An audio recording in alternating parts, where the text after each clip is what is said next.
আলহামদুলিল্লাহ, যাবতীয় প্রশংসা এবং গুণগান একমাত্র মহিয়ান ও গরিয়ান আল্লাহ সুবহানাহু ওয়া তাআলার জন্য, যে আল্লাহ রাব্বুল আলামিন নাযিল করেছেন মহাবিশ্বের মহাবিস্ময় মহাগ্রন্থ আল কোরআনুল কারীম।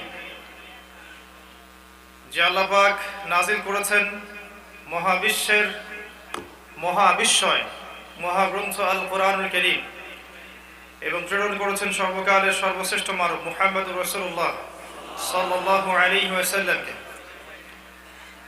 যে আল্লাহ পাক আজকে আমাদেরকে সুস্থ শরীরে অত্র দিনী মজলিসে আসার তৌফিক দান করেছেন, সবাই শুকরিয়া আদায় করি, বলি আলহামদুলিল্লাহ। অগণিত অসংখ্য দরুদ এবং সালাত বর্ষিত হোক মহান আল্লাহ প্রেরিত সর্বশেষ এবং চূড়ান্ত নবী, মানবতার মুক্তির দূত মুহাম্মদুর রাসূলুল্লাহ সাল্লাল্লাহু আলাইহি ওয়াসাল্লামের প্রতি। আমরা সবাই একবার দরুদ শরীফ পড়ি। আল্লাহুম্মা সাল্লি আলা মুহাম্মদ ওয়া আলা আলি মুহাম্মদ কামা সাল্লাইতা আলা ইব্রাহিম ওয়া আলা আলি ইব্রাহিম ইন্নাকা হামিদুম মাজিদ। আল্লাহুম্মা বারিক আলা মুহাম্মদ ওয়া আলা আলি মুহাম্মদ কামা বারাকতা আলা ইব্রাহিম ওয়া আলা আলি ইব্রাহিম ইন্নাকা হামিদুম মাজিদ। সম্মানিত লক্ষ্মীপুরবাসী, কেমন আছেন আপনারা? আলহামদুলিল্লাহ আলা কুল্লি হাল ফি কুল্লি মাকান। আজকে থেকে 1400 বছর আগে একটা যুগ ছিল, একটা সমাজ ছিল, যে সমাজটাকে আমরা বলতাম আইয়ামে জাহেলিয়া। কি বলতাম?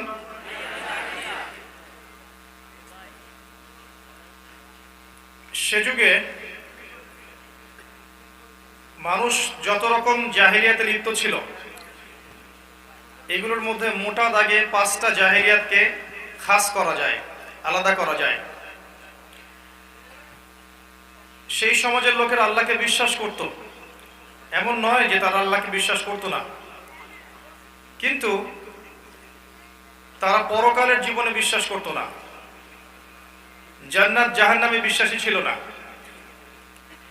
তারা এক আল্লাহকে বিশ্বাস করলেও ইবাদত করার ক্ষেত্রে আল্লাহ পাকের সাথে অন্যকে শরীক করত। আইয়ামে জাহিলিয়াত বলতে আমরা যে সমাজটাকে বুঝি, সেই সমাজে মৌলিকভাবে 5টা সমস্যা ছিল। কয়টা? প্রথম সমস্যা ছিল শিরক, বা আল্লাহ পাকের তাওহীদের সাথে অন্য কাউকে শরীক করা। দ্বিতীয় সমস্যা ছিল সুদ বা রিবা, অর্থনৈতিক জীবনে তারা সুদখোর ছিল। তৃতীয় সমস্যা ছিল মাদক, সমাজের বেশিরভাগ মানুষ মাদক দ্রব্যের সাথে সংশ্লিষ্ট ছিল। চতুর্থ সমস্যা ছিল নারীর অবমাননা, তারা নারী জাতিকে অবমাননা করত, কোনো কোনো ক্ষেত্রে নারীকে পণ্যের ন্যায় ব্যবহার করত, জীবন্ত কবরও দিত। আর পঞ্চম সমস্যা ছিল রক্তক্ষয়ী দীর্ঘস্থায়ী গোত্রীয় দ্বন্দ্ব, সংঘাত। এই 5টা ছিল তৎকালীন জাহিলি সমাজের মৌলিক সমস্যা। আমার কথা কি বোঝা যায়? আমি ভূমিকা না করি সরাসরি লেকচারে চলে গেছে আজকে, কারণ একটা কনস্ট্রাকটিভ লেকচার দেওয়ার চেষ্টা করবো ইনশাআল্লাহ আযজা ওয়া জাল। ওয়া মা তাওফীকি ইল্লা বিল্লাহ আলাইহি তাওয়াক্কালতু ওয়া ইলাইহি উনীব। আর আমার সামনে যারা বসে আছেন, আমার মনে হয় 95%ই যুবক।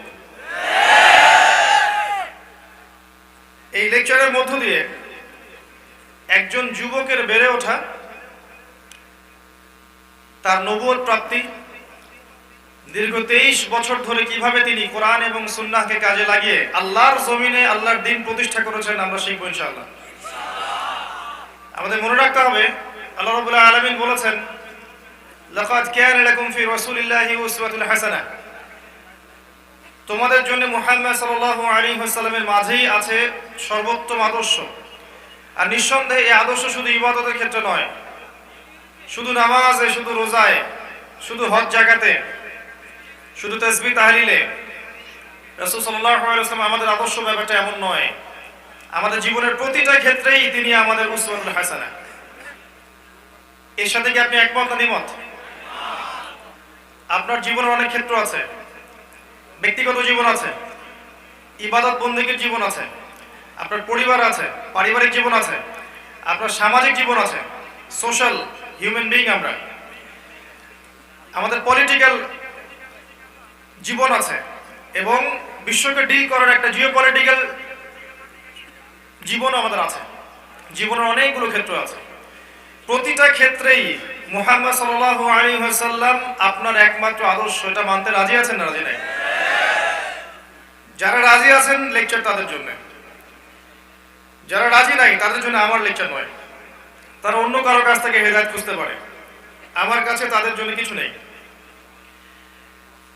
একইভাবে আল্লাহ রাব্বুল আলামিন যে দিনটা আমাদেরকে দিয়েছেন আমানত, এই দিনের রক্ষণাবেক্ষণ, এর প্রচার, এর প্রসার, এর প্রতিষ্ঠার ক্ষেত্রেও রাসূল সাল্লাল্লাহু আলাইহি ওয়াসাল্লামই আমাদের একমাত্র আদর্শ। অন্য কোনো পথ পদ্ধতিতে গেলে আল্লাহ পাকের দিন সত্যিকার অর্থে প্রতিষ্ঠিত হবে না। কারণ দিন প্রতিষ্ঠা, দিনের প্রচার, প্রসার, সংরক্ষণ এগুলো বড় ইবাদত, তাই নয় কি? শুধু নামাজ পড়াই কি ইবাদত? যদি দিনের ভিত্তি না থাকে আমি কি নামাজ পড়তে পারবো? আইএমএ জাহেলিয়াতে 5টা সমস্যা ছিল। আপনাকে আগে আমি মিলিয়ে দেখাচ্ছি এই 5টা সমস্যা বর্তমান বিশ্বেও আছে। প্রথম সমস্যা শিরক। আপনি এই বিশ্বের প্রতিটা সেক্টরের দিকে তাকাবেন, দেখবেন বিশ্বের প্রতিটা সেক্টর এখন শিরকের আগ্রাসনে বা শিরকের অতল তলে নিমজ্জিত আছে। অমুসলিম যারা, তাদের মধ্যে তো শিরক আছেই। মুসলিম যারা আমরা, আমাদের মধ্যেও শিরক আছে। কয়দিন আগে আমরা বলেছি, আমাদের মধ্যে অনেকেই বলেছে মেরি ক্রিসমাস, বলেছে না? যখনই বলেছে মেরি ক্রিসমাস তখন সে স্বীকার করে নিয়েছে যে 25শে ডিসেম্বর আল্লাহ রাব্বুল আলামিন ঈসা আলাইহিস সালামকে জন্ম দিয়েছেন। নাউযুবিল্লাহ। আমার কথা কি বোঝা যায়? যে বলেছে মেরি ক্রিসমাস, অ্যাজ এ মুসলিম কাউকে গ্রিট করতে গিয়ে বলেছে মেরি ক্রিসমাস, সে স্বীকার করে নিয়েছে যে ওই দিন আল্লাহ পাক পুত্র সন্তান জন্ম দিয়েছেন। নাউযুবিল্লাহ। তো তারা শিরক করছে, তারা বলছে আল্লাহ 3 জন। নাউযুবিল্লাহ। আল্লাহ, জিবরিল, ঈসা ইবনে মারইয়াম, ট্রিনিটি। তারা শিরক করছে। ইহুদরা শিরক করছে। ওয়াকালাতিল ইয়াহুদু উযাইর ইবনুল্লাহ, তারা বলছে উযাইর আল্লাহর সন্তান, তারা শিরক করছে। ওয়াকালাতিন নাসারা আল মাসীহ ইবনুল্লাহ, নাসারারা বলছে ঈসা ইবনে মারইয়াম আল্লাহর সন্তান, তারা শিরক করছে। অন্য ধর্মাবলম্বী যারা আছে দেখবেন সূর্য, চন্দ্র, গ্রহ, নক্ষত্র, স্ট্যাচু এগুলো ওয়ার্শিপ করছে, তারা শিরক করছে। তাদের সেকশন ডিফারেন্ট, কিন্তু মুসলিমরাও তো শিরক করছে। মুসলিমদের মধ্যে কবর পূজা নাই, মাজার পূজা নাই। মুসলিমরা তাকদীর, ভাগ্যকে অস্বীকার করছে না অনেকেই। অনেক মুসলিম আল্লাহর হালালকে হারাম করছে না, আল্লাহর হারামকে হালাল করছে না। মুসলিমরা এই আকীদা রাখে নাকি যে আল্লাহ ছাড়া কেউ পরকালে আমাকে নাজাত দিতে পারবে? আল্লাহ ছাড়া কারোর জন্য মানুষ কি দোয়া করছে না? আল্লাহ ছাড়া কারোর জন্য কি মানুষ সিজদা করছে না? আল্লাহ ছাড়া অন্য কারোর জন্য কি মুসলিমরা নজর মানত করছে না, কুরবানি করছে না, সন্তান চাচ্ছে না? এগুলো কি মুসলিমরা করছে না? তো মুসলিমদের ভিতরে শিরক নাই? আছে। এগুলো তো ধর্মতাত্ত্বিক কথা বললাম। আপনি এডুকেশন সেক্টরে যান, সেখানে গিয়ে দেখবেন আপনাকে জ্ঞানের সংজ্ঞা শেখানো হবে যে পরীক্ষা নিরীক্ষা, যুক্তি, দর্শন, বিজ্ঞান দিয়ে যা প্রমাণ করা যায় সেটাই জ্ঞান। এই সংজ্ঞা শিখেছেন না? শেখেন না স্কুলে, কলেজে, ইউনিভার্সিটিতে?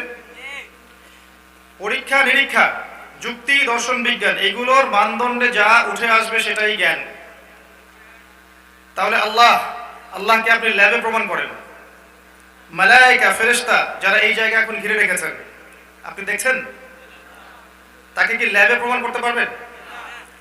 আগের আসমানি কিতাবগুলো দেখেছেন? আগের নবী রাসূলদেরকে দেখেছেন?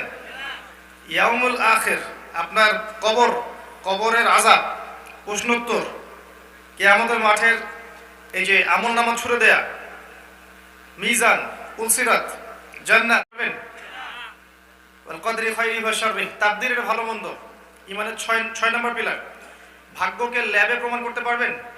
এই 6টা মৌলিক বিষয় ঈমানের, আল্লাহ, মালায়েকা, আসমানি কিতাব, নবী রাসূলগণ, পরকালের জীবন এবং তাকদীরের ভালো মন্দ, এই 6টাকে কি আপনি পরীক্ষা নিরীক্ষা, যুক্তি, দর্শন, বিজ্ঞান দিয়ে প্রমাণ করতে পারবেন? তাহলে তাদের এপিস্টিমোলজি মতে, তাদের জ্ঞানতত্ত্ব মতে এগুলোর কোনো অস্তিত্ব নাই। এখন যদি আপনি এই জ্ঞানের ডেফিনেশন মেনে শিক্ষা অর্জন করতে যান, আপনি এডুকেশন সেক্টরে শিট করছেন। বুঝতে পারলেন কথা? যদি আপনি এই তত্ত্ব মেনে নেন যে জ্ঞান এভাবেই আসতে পারে, অন্য কোনোভাবে জ্ঞান আসতে পারে না মানুষের কাছে, তাহলে আপনি শিক্ষা ক্ষেত্রে শিরক করছেন। কি করছেন? কারণ আমরা কোরআনে দেখছি আল্লাহ পাক বলছেন ওয়াআল্লামা আদামাল আসমাআ কুল্লাহ, আল্লাহ পাক আদম আলাইহিস সালামকে জ্ঞান শিক্ষা দিয়েছেন। আদম আলাইহিস সালামের কাছে জ্ঞান ছিল না, আল্লাহ তাকে সমস্ত নাম শিক্ষা দিয়েছেন। জ্ঞানের সোর্স কে? আল্লামাল ইনসান মা লাম ইয়ালাম, মানুষকে সেই জ্ঞান শিক্ষা দিয়েছি যা মানুষ জানতো না। জ্ঞানের সোর্স কে?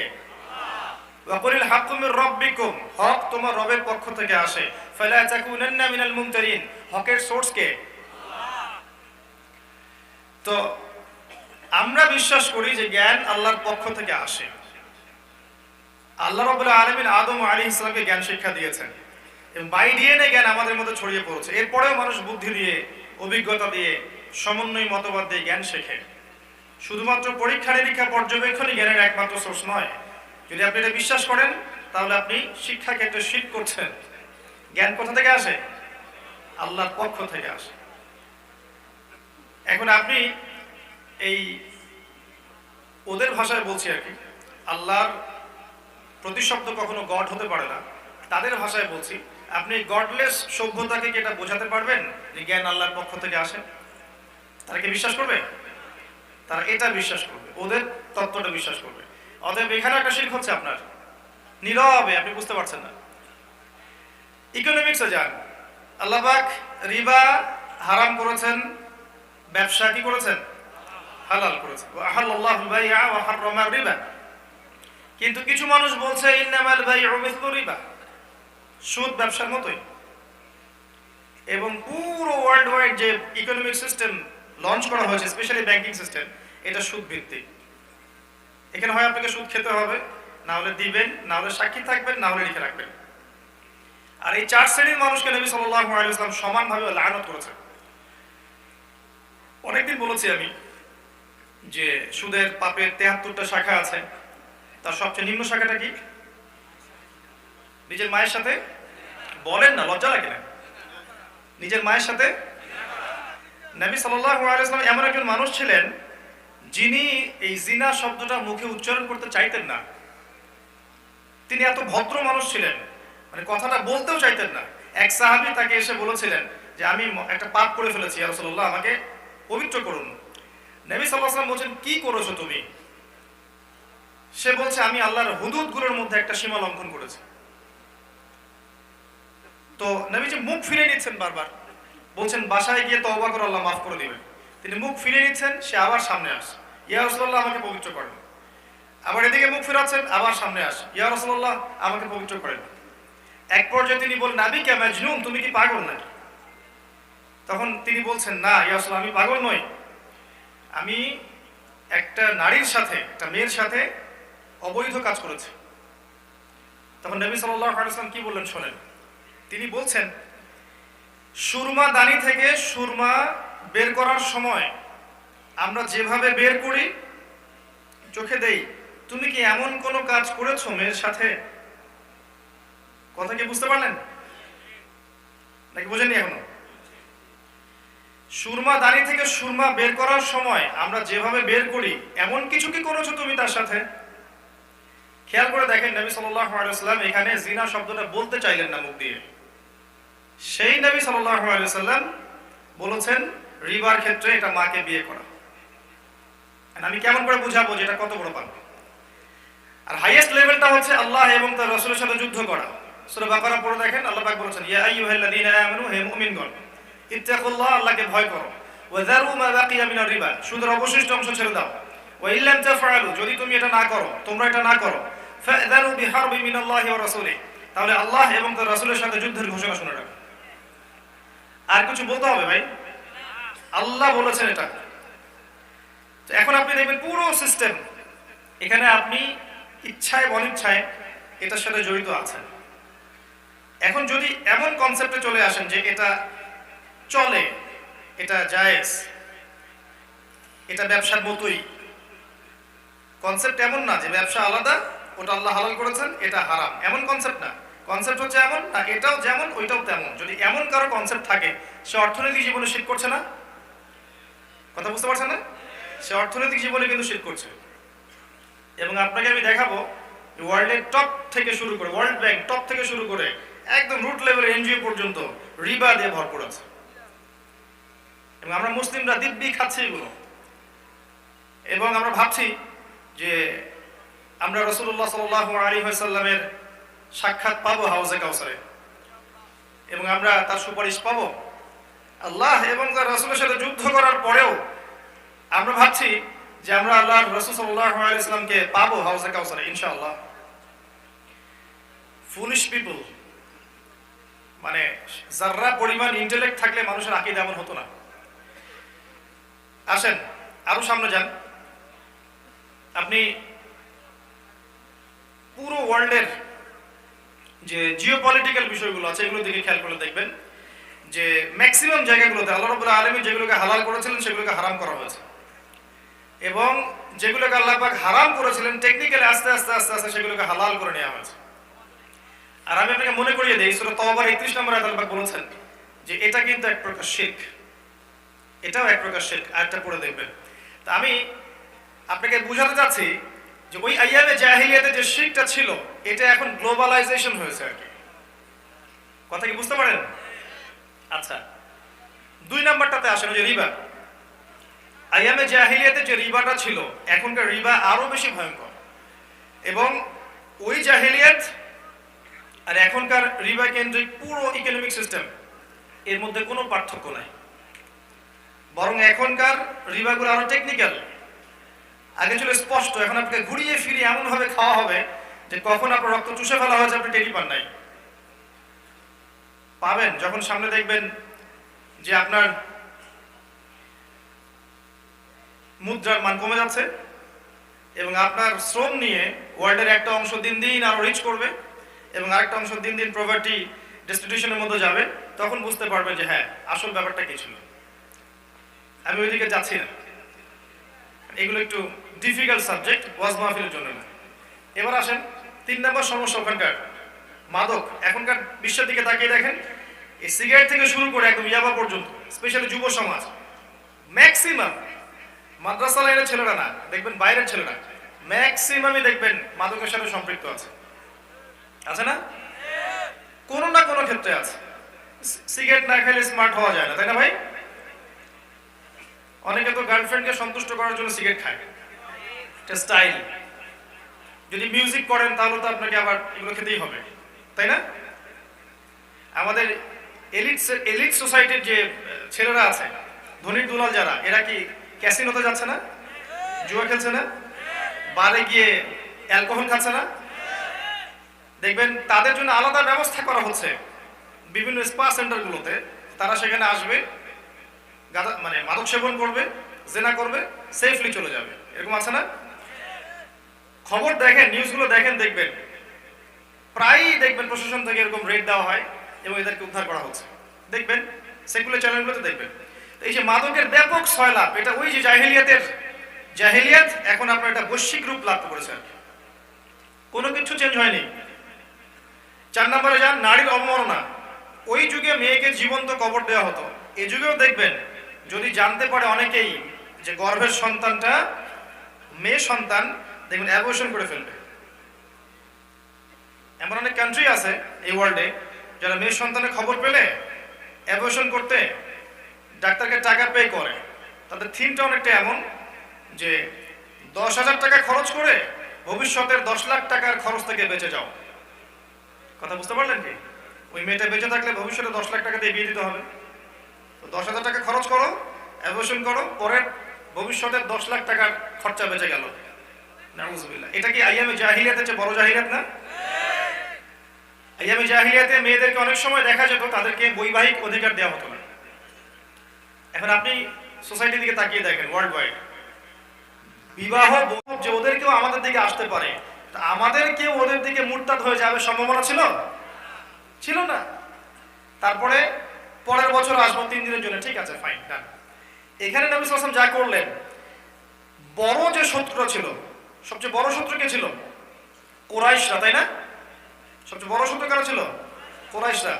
আর তারপরের বড় শত্রু হচ্ছে আপনার ইহুদিরা। এই বনু নাজির, বনু কুরাইজা, বনু কাইনুকা, এরা হচ্ছে পরের পরের ক্লাসের। আর এছাড়া কিছু আরবের গোত্রের বেদুইনরা ছিল, পরে রোমকদের সাথে যুদ্ধ হয়েছে ইত্যাদি। কিন্তু মূল শক্তিটা ছিল কি? কুরাইশরা। এই সন্ধির মধ্য দিয়ে কুরাইশদের হাত বন্ধ করে দেওয়া হয়েছে, তারা আর আগাতে পারবে না। এবার এই চুক্তি করার পরের বছরই দেন নবী সাল্লাল্লাহু আলাইহি ওয়াসাল্লাম খায়বার ইহুদিদের দুর্গ আক্রমণ করলেন, কারণ মুশরিকরা আর ইহুদিদেরকে সাহায্য করতে পারবে না। বড় শত্রুর কলার চেপে ছোট ছোট শত্রুগুলোকে দমন করা শুরু করলেন। কত ডিপ্লোম্যাটিক দেখেছেন, কত প্রফেটিক স্ট্র্যাটেজিক সুন্নাহ। আমরা খালি খাওয়ার পরে মিষ্টি খাওয়া সুন্নাহ, খাওয়ার পরে মিষ্টি খাওয়া সুন্নাহ নাকি মধু খাওয়া সুন্নাহ? স্ট্র্যাটেজিক সুন্নাহ, দিন প্রতিষ্ঠার একটা স্ট্র্যাটেজিক সুন্নাহ। বড় শত্রুকে আগে দমিয়ে দিলেন, দিয়ে এবার ছোট ছোট শত্রুগুলোকে ডিল করা শুরু করলেন, কারণ এ আর এদেরকে সাহায্য করতে পারবে না। এবার কত smart, what a human being, what a leader, চিন্তা করতে পারেন। এবার ওই খায়বার জয় হয়ে গেল, ব্যাপক গনিমত মুসলিমরা পেল। তারপরে এদিকে মুতা হলো, মুতার যুদ্ধ। ওই যুদ্ধেও আমরা প্রায় সফলতার সাথে উত্তীর্ণ করেছি আর কি, পরাজিত হয়নি। যদি মুতার যুদ্ধে আমাদের সৈন্যের সংখ্যা ছিল মাত্র 3000 আর রোমকদের প্রায় লাখের উপরে। তারপরেও খালিদ বিন ওয়ালিদ রাদিয়াল্লাহু আনহু এটাকে মুসলিমদেরকে সফলভাবে ব্যাকফুটে নিয়ে এসে মদিনা পর্যন্ত নিয়ে এসেছেন। যদিও ওই যুদ্ধে আমাদের 3 জন বড় বড় সেনাপতি শহীদ হয়েছিল, যায়েদ ইবনে হারেসা, আব্দুল্লাহ বিন রাওয়াহা এবং জাফর ইবনে আবি তালেব। ওই মুতার যুদ্ধে জাফর ইবনে আবি তালেবের 2 হাত কাটা পড়ে যায়, আর নবী সাল্লাল্লাহু আলাইহি ওয়াসাল্লাম অনেক কান্নাকাটি করেছিলেন। পরে আল্লাহ তাকে জানিয়ে দিয়েছেন যে জাফর রাদিয়াল্লাহু আনহুর কাটা 2 হাতের বদলে আল্লাহ পাক তাকে জান্নাতে 2টা ডানা দিয়েছেন। এই ডানা দিয়ে সে উড়ে বেড়াচ্ছে জান্নাতে যে কোনো জায়গায়। তো এই হুদাইবিয়া সন্ধির পরে প্ল্যাটফর্ম ডিফারেন্ট হয়ে গেল। এবার ওদের শক্তি কমে গেল। মুসলিমদের হাতে সময় আছে, পলিটিক্যাল পাওয়ার আছে, রাষ্ট্র আছে, সামরিক বাহিনী আছে, সব মুসলিমদের কাছে আছে। এবার মুসলিমরা বৈশ্বিক প্রেক্ষাপট ডিল করা শুরু করলো। রোমান সম্রাট হিরাক্লিয়াসকে দাওয়াত দেওয়া শুরু করলো। আপনার পারস্যের রাজা কিসরা, তাকে দাওয়াত দেওয়া শুরু হলো। এই যে মিশরের মুকাউকিস, তাকে দাওয়াত দেওয়া শুরু হলো। এভাবে বিভিন্ন ক্ষেত্রে পররাষ্ট্রনীতি অ্যাপ্লাই করা শুরু হলো। আস্তে আস্তে মুসলিমদের সংখ্যা আরও বাড়তে লাগলো। এমন একটা পর্যায়ে চলে গেল যে অমুসলিমদের সংখ্যাই অল্প আর মুসলিমদের সংখ্যা প্রচুর হয়ে গেল আমাদের, মাশাআল্লাহ, আলহামদুলিল্লাহ। এবার নবী সাল্লাল্লাহু আলাইহি ওয়াসাল্লাম অপেক্ষমান ছিলেন সুযোগের জন্য। সুযোগ আল্লাহ তৈরি করে দিলেন যে কুরাইশরা চুক্তিটা ভঙ্গ করলো। কুরাইশদের একটা দল মুসলিমদের একটা ছোট্ট কমিউনিটিকে আক্রমণ করেছিল। এই জের ধরে নবী সাল্লাল্লাহু আলাইহি ওয়াসাল্লাম সাইলেন্টলি, আমরা তো একটা কাজ করতে গেলে অনেক ঢোল পিটাই, তাই না? পুরা সাইলেন্টলি এমন ভাবে গুছিয়ে করেছেন, সাহাবীদেরকে বলেছেন তোমরাও মক্কার তোমাদের যে স্ত্রী সন্তান রেখে আসছো ওখানে তাদেরকেও জানতে দিবে না যে আমরা যাচ্ছি, পুরো সাইলেন্টলি। আর আমরা তো মাশাআল্লাহ একজন বক্তা আসলে একদম সারা দুনিয়া উল্টায় ফেলাই দেয়, আসতেছে মাশাআল্লাহ, শোডাউন দিয়ে দিন কায়েম হয় না, শোডাউন দিয়ে দিন কায়েম হয় না। ইগো আসে, আত্মহংকার আসে এবং মানুষের নজর লাগে। তো কাউকে জানতে দিলেন না নবী সাল্লাল্লাহু আলাইহি ওয়াসাল্লাম, গুছিয়ে নিয়ে কম্প্যাক্ট ভাবে মক্কা আক্রমণ। এবং আবু সুফিয়ানের বাহিনী দেখলো যে মক্কার দরজার সামনেই, মানে মক্কার একদম ডোর নেক্সট ডোরে চলে আসে রাসূল সাল্লাল্লাহু আলাইহি ওয়াসাল্লাম সাহাবীদেরকে নিয়ে তাবু স্থাপন করেছে। এবং নবীজি বললেন বেশি বেশি করে আলো জ্বালাও, এখানে বেশি বেশি করে আগুন জ্বালাও, তোমরা ছোট ছোট গ্রুপ হয়ে যাও, বেশি বেশি করে আগুন জ্বালাও, যেন ওরা উপর থেকে দেখলে মনে করে আমরা অনেক সংখ্যায়। মানসিক যুদ্ধ কি এটা? আবু সুফিয়ান দেখলেন যে এত মুসলিম মক্কা ঘেরাও করে ফেলেছে, আর তো বাঁচার কোনো পথ নাই। এবার সে নিজেও গিয়ে ইসলাম কবুল করলো। কি করলো? ওমর রাদিয়াল্লাহু আনহু তো মানতে পারেন না, তিনি বলেন ইয়া রাসূলুল্লাহ, এত ভয় করেছে ইসলাম কবুল। ওমর রাদিয়াল্লাহু ব্যক্তিত্ব অন্যরকম ছিল। আবু বকর সিদ্দিক বললেন দেখো, সে মুখে বলেছে লা ইলাহা ইল্লাল্লাহ মুহাম্মাদুর রাসূলুল্লাহ, এতটুকু এনাফ, বাকি তার বিচার আল্লাহ করবে। মনটা দেখার দরকার আমাদের নাই, সে মুখে স্বীকৃতি দিয়েছে, এনাফ। এবার সে ইসলাম কবুল করলো। বিনা যুদ্ধে পরের দিন আমরা মক্কা জয় করলাম। শুধু অল্প একটু যুদ্ধ হয়েছে খালিদ বিন ওয়ালিদ রাদিয়াল্লাহু আনহুর সাথে। খালিদ বিন ওয়ালিদ রাদিয়াল্লাহু আনহু এর কিছুদিন আগে ইসলাম কবুল করেছেন, মানে ওই উমরার পরে। মক্কা বিজয় হলো, নবী সাল্লাল্লাহু আলাইহি ওয়াসাল্লাম সেখানে ঢুকলেন, ওই যে লাঠি দিয়ে সবগুলো মূর্তি ভেঙে ফেললেন। কি বললেন? ওয়াকুল জাআল হক ওয়া যাকাল বাতিল ইন্নাল বাতিলা কানা যাহুকা। দেখেন কোন প্রেক্ষাপটে তিনি মূর্তি ভেঙেছেন আপনাকে বুঝতে হবে। আপনি যদি একটা সেকুলার স্টেটে গিয়ে অমুসলিমদের মূর্তি ভাঙতে যান, এটা একটা বড় গর্হিত অপরাধ হবে। তিনি কোন প্রেক্ষাপটে করেছেন? মক্কা বিজয় করার পর একটা স্টেটের পুরো অথরিটি এখন আমার, আমি এখন স্টেটে কি রাখবো কি রাখবো না আমার ব্যাপার সেটা। যেখানে আপনার কোনো অথরিটি নাই সেখানে আপনি কেন অন্যের ওখানে হস্তক্ষেপ করতে যাবেন? এগুলো কি করবে? সমাজে বিশৃঙ্খলা সৃষ্টি করবে, করবে না? অমুসলিমদের সাথে সম্পর্ক খারাপ করবে। মক্কায় কি তিনি এই কাজটা করেছিলেন? ওই মাক্কি যুগে 13 বছরে তিনি কি কাজটা করেছিলেন? না। যখন মাদানী যুগে গিয়ে পরে মক্কা জয় করেছেন তখন এই কাজটা করেছেন। কথা বুঝতে পারছেন? মক্কার 13 বছরে তো মূর্তির সামনেই নামাজ পড়তে হয়েছে, হয়নি? কাবাঘরের ভিতরে মূর্তি, বাইরে নামাজ পড়তে হয়েছে। ব্যাপারটা বুঝতে হবে কখন কি করা যায় আর কখন কি করা যায় না। এবার বেলাল রাদিয়াল্লাহু আনহু, ওই যে যাকে শুয়ে নির্যাতন করা হচ্ছিল, বলা হচ্ছিল যে কুৎসিত কুৎসিত হাবশি, তাই বলে গালি দেওয়া হচ্ছিল, তিনি কাবা ঘরের ছাদে উঠলেন, উঠে আজান দিলেন, আল্লাহু আকবার আল্লাহু আকবার, আশহাদু আল্লা ইলাহা ইল্লাল্লাহ আশহাদু আন্না মুহাম্মাদার রাসূলুল্লাহ, হাইয়া আলাস সালাহ হাইয়া আলাল ফালাহ, পুরো আজান দিলেন। সাহাবীদের চোখ দিয়ে দরদর করে ওদিন পানি পড়ছিল যে বেলাল রাদিয়াল্লাহু আনহু উপরে উঠে আজান দিচ্ছে। কথা বুঝতে পারছেন? আল্লাহ পাক তাকওয়া ঈমানের বলে তাকে সম্মানিত করেছেন। নবী সাল্লাল্লাহু আলাইহি ওয়াসাল্লাম সবাইকে মাফ করে দিলেন। সবাইকে বললেন তোমরা আমার কাছে কি আশা করছো? তারা বললেন আপনি ভদ্র মানুষের সন্তান, আপনার কাছে ভদ্র ব্যবহার আশা করছে। নবীজি বললেন যাও, তোমাদেরকে মাফ করে দিলাম, আনতুম মুতলাকা, তোমরা সবাই মুক্ত, যাও। কোন রাষ্ট্রনেতা বা সামরিক নেতা একটা স্টেট জয় করার পর সবাইকে আমভাবে মাফ করতে পেরেছে ভাই? হিস্ট্রিতে, ইতিহাসের বইগুলো ঘেটে দেখেন না। উল্টো পাইলে তো সবাইকে গুলি করে মেরে ফেলাবে, পারবে না? সম্পত্তি লুটপাট করে খেয়ে ফেলবে। তিনি সবাইকে মাফ করে দিলেন। তবে এক শ্রেণীর মানুষকে মাফ করেন নাই।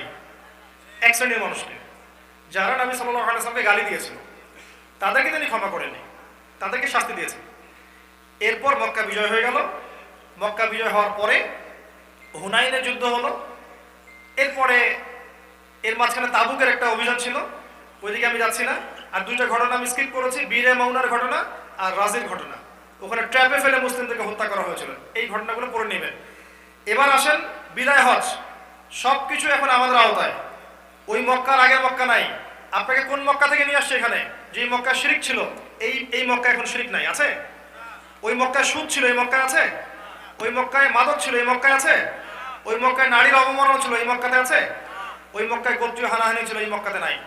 বিদায় হজ হচ্ছে, নবী সাল্লাল্লাহু আলাইহি ওয়াসাল্লাম বিদায় হজের ভাষণ দিচ্ছেন যে আজকে থেকে কালোর উপর সাদা, সাদার প্রতি কালোর, আরবের অনারবের উপর আরবের কোনো ভেদাভেদ নাই। তোমরা সবাই আদম সন্তান, আদম মাটির সন্তান। সমস্ত জাহিলিয়াতকে আমি পায়ের তলে পিষ্ট করলাম, রিবাকে পিষ্ট করলাম। তোমরা সবাই ভাই ভাই, তোমাদের অধীনস্থ দাসদের প্রতি খেয়াল রাখবে, স্ত্রীদের প্রতি খেয়াল রাখবে। বিশাল ভাষণ হলো। ছেড়ে যাচ্ছি দুটো জিনিস, তোমাদের কাছে ছেড়ে যাচ্ছি মাত্র দুটো জিনিস। লান তাদিল্লু মা তামাসসাকতুম বিহিমা, তোমরা কোশ্চেন কালে পথভ্রষ্ট হবে না যতদিন পর্যন্ত এই দুটোকে আঁকড়ে ধরে থাকবে। কিতাব আল্লাহ, আল্লাহর কিতাব, ওয়া সুন্নাতে নবীর সুন্নাহ। সবাইকে বললেন হাল বাল্লাগতু, আমি কি পৌঁছে দিয়েছি তোমাদের কাছে? আমি কি ইসলাম পৌঁছে দিতে পেরেছি? সবাই বলল যে বেলা ইয়া রাসূলুল্লাহ, আপনি অবশ্যই পৌঁছে দিয়েছেন। তিনি আসমানের দিকে আঙ্গুল তুলে আকাশের দিকে তাকিয়ে বললেন আল্লাহুম্মা ফাশহাদ, আল্লাহ তুমি সাক্ষী থাকো যে আমি পৌঁছে দিয়েছি। এরপর নবী সাল্লাল্লাহু আলাইহি ওয়াসাল্লাম মাত্র 81 দিন বেঁচে ছিলেন।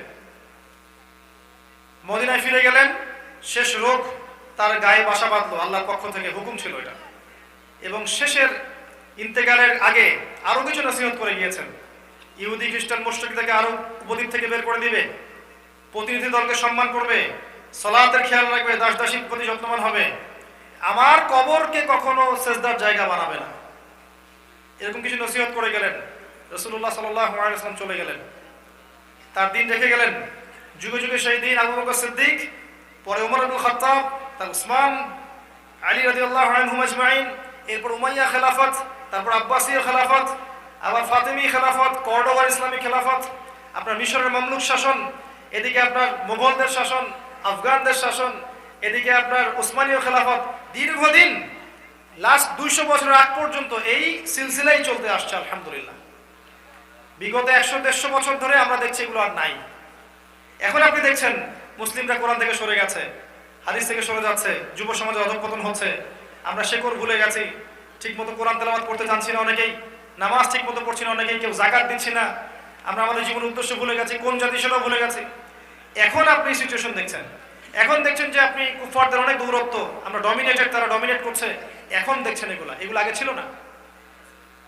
সে আল্লাহ এখনো আছেন, আল্লাহ জীবিত আছেন, সে রাসূলের সুন্নাহ এখনো আছে, কিয়ামত পর্যন্ত থাকবে।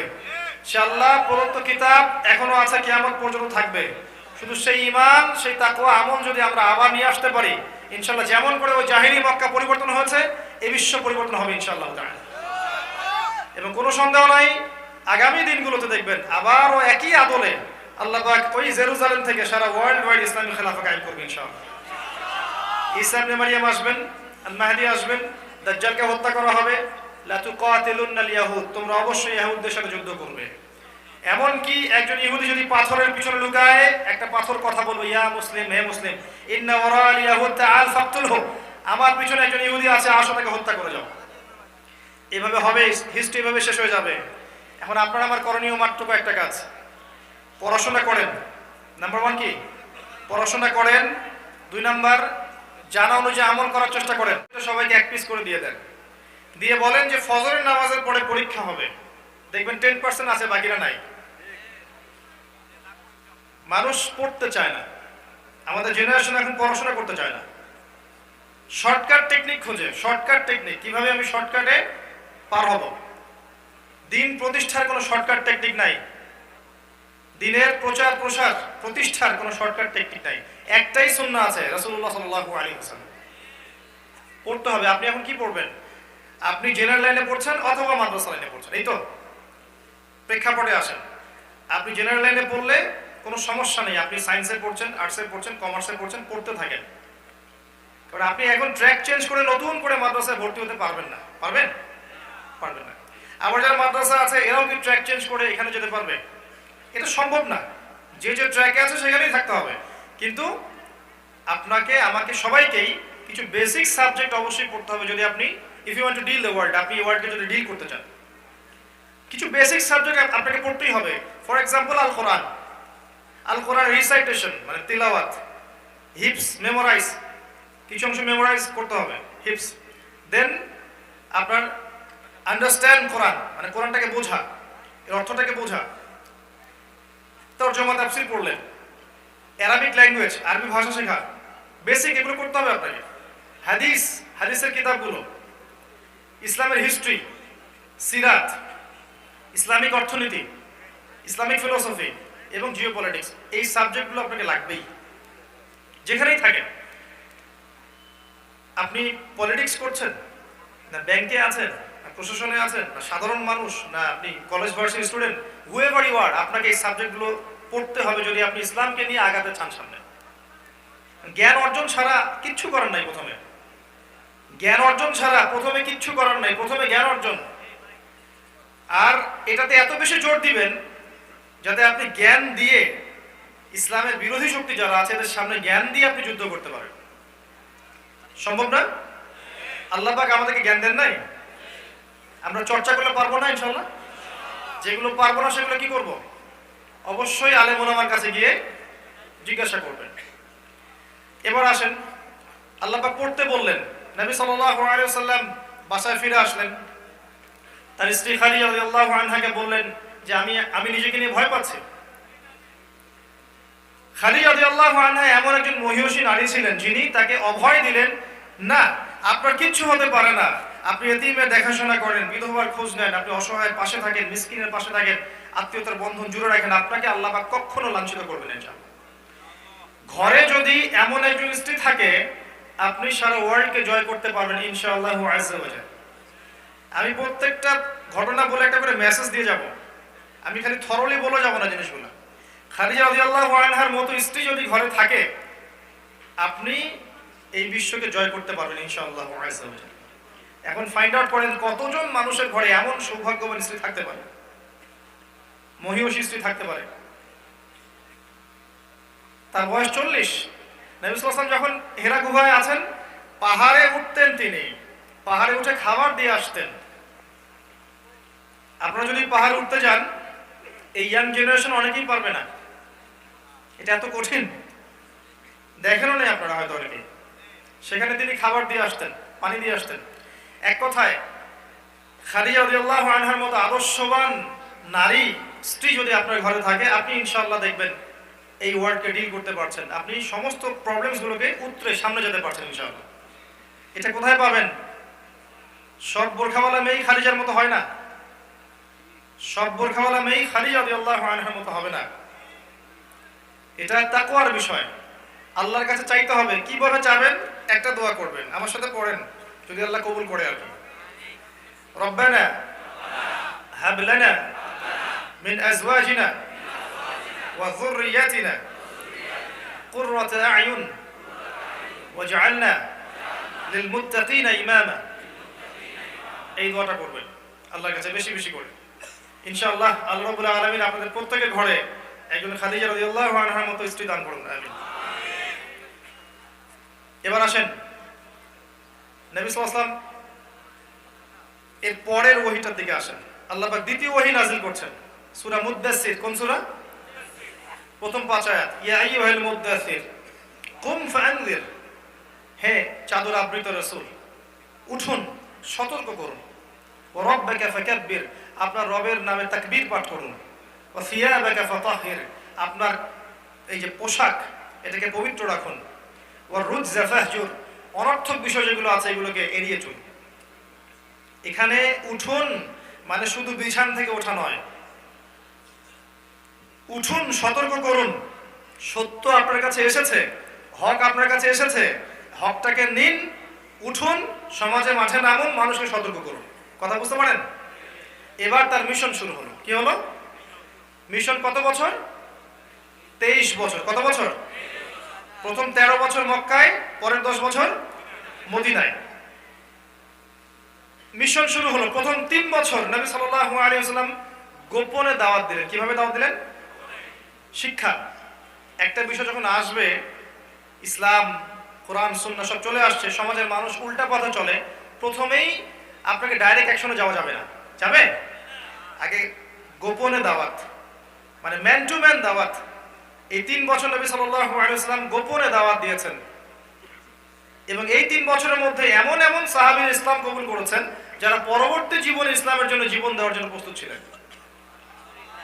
যেমন তার স্ত্রী খাদিজা রাদিয়াল্লাহু আনহা, যায়েদ ইবনে হারেসা, আপনার জাফর ইবনে আবি তালেব, আলী ইবনে আবি তালেব, আবু বকর as-সিদ্দিক, উসমান ইবনে আফফান, বেলাল ইবনে রাবাহ, আব্দুর রহমান বিন আউফ, তালহা বিন উবাইদুল্লাহ, জুবাইর বিন আওয়াম, এরকম মহান সাহাবী যারা ছিলেন, বিশাল বড় বড় সাহাবী, তারা এই প্রথম 3 বছর ইসলাম কবুল করেছেন।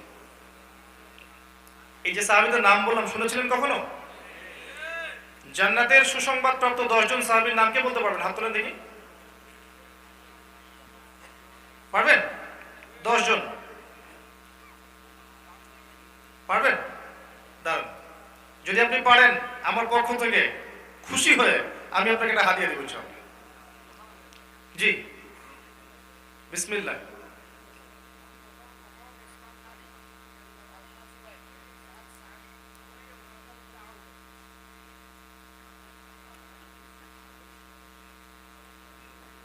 আবার বলেন। মাশাআল্লাহ, মাশাআল্লাহ, হাইয়াকাল্লাহ, মারহাবা, মারহাবা, জাযাকাল্লাহ। আপনি স্টেজে আসেন। মাশাআল্লাহ, তাকবীর, তাকবীর। আপনি এখানে বসেন, লেকচার শেষে আমার সাথে দেখা করবেন। এবার আসেন, আমি যদি বলতাম আপনাদেরকে বাংলাদেশ ক্রিকেট দলের 10 জন প্লেয়ারের নাম বলেন, কে কে পারবেন? হাত তোলেন।